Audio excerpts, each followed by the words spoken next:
Tapi Kak, saya trade dengan ni boleh tak? Woi, nak trade in dengan ini? Mak ai, iPhone 11 ni. Tu dia, sampai hancur macam ni. Dia buat apa ni sampai hancur ni? Assalamualaikum Kak, nak cari iPhone 13 ada tak? So adik nak cari iPhone 13 kat sini? Jangan risau.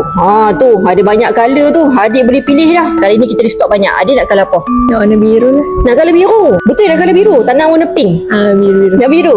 Yang ni memang cantik tau, biru ni. Cuba adik tengok dulu.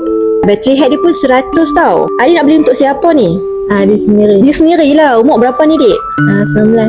19. Okey lah. Okey sangat lah pakai iPhone 13 ni. Tapi Kak, saya trade dengan ni boleh tak? Woi, nak trade in dengan ini? Tu dia, sampai hancur macam ni. Dia buat apa ni sampai hancur ni? Jatuh. Jatuh kat mana ni? Jatuh atas katil. Jatuh atas katil teruk no. Tak apalah, kita boleh lah ambil ni. Kita tolong adik. Okey tak? Okey. So nanti adik tambah sikit lah. Okey. Boleh? So, tunggu Sat nah. Bagi akak check dulu. Okey. Tunggu Sat.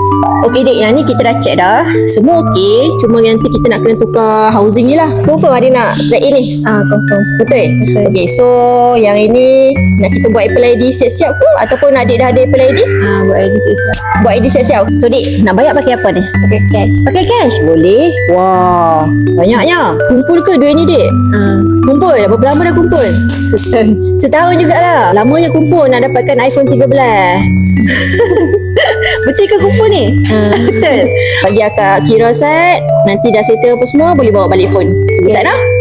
Okey deh, iPhone 13 warna biru. Ni dah siap pasang casing apa semua, payment pun dah settle.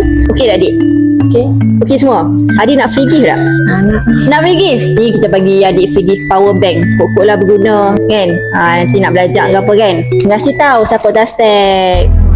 Kau yang terindah